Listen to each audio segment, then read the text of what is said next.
I never considered myself a particularly maternal person. When I was a child, I played with animals and toy animals instead of dolls. I thought maybe I'd become a vet instead of a parent, although I realize these aren't necessarily mutually exclusive categories.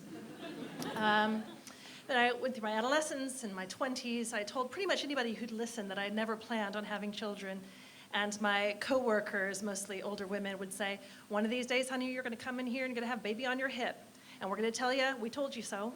And that's just your biological clock ticking. It's just what's going to happen. And I was insulted by this. And I thought, there's absolutely no way. What is this biological clock anyway? People talked about it like it was this horrible, relentless, like ticking in an empty uterus that if you left it to explode into some sort of unfulfilled womanhood, it would be really terrible. So I was angered by this, and I went to my doctor and I said, I want to do something about this. I don't want to have children. I want to have my tubes tied. And he looked me up and down, and I was 22, and he said, you come back here every year and tell me the same thing for 10 years, and then maybe I'll consider it. And I was angry at this power that he was trying to exert over my choices, and I went away. But fast forward several years, and I found myself in a situation where I was happy, and everything was good, and I had nice dinners, and I had nice visits to the theater, and I had nice holidays, and it all started to feel a little bit samey, like there was something that I wanted to grow or something that I wanted to develop. I wanted to be a bit out of control. I wanted something that was sort of incomplete, everything to play for. My partner wasn't that much keener on, or not more sure about parenting than I was. When I showed him the stick with the double line on it, he said, shit, and he went back to sleep. But in due course, she arrived, and I sort of learned through experience the meaning of the phrase maternal ambivalence. Because on one hand, I was utterly fascinated with her, and especially when she began to speak, I hung on her every word. I often transcribed her because she was hilarious, and and I publicized her on Facebook to my friends, these dialogues that my daughter and I engaged in until she reached an age where she became feeling like she was commodified in some sort of way and protested, at which point I ceased operations.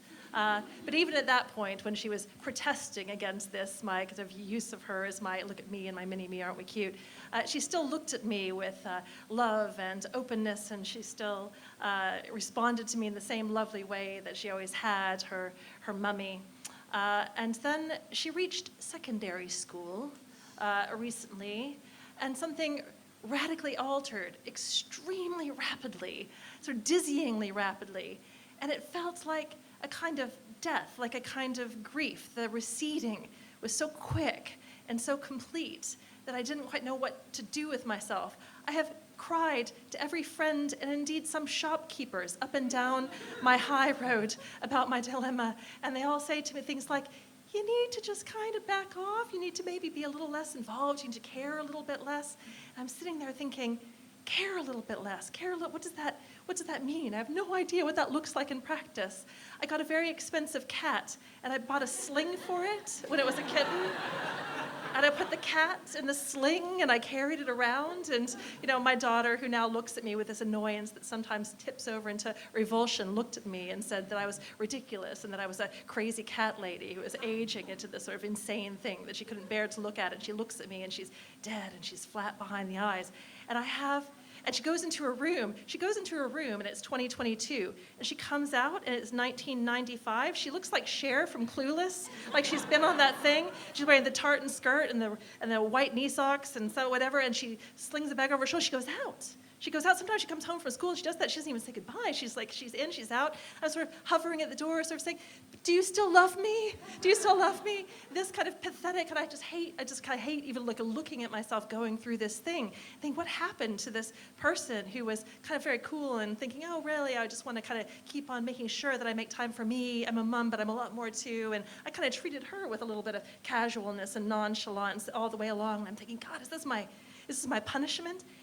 And the aching and the craving for her, I can't even describe it to you. It's like looking in the mirror and your reflection looking back at you and saying, no, actually, I decide you're kind of an asshole, I can't be bothered, and walking off. But the thing is, I know she's not my reflection. She's not my mini-me. She's not some version of me. She's her.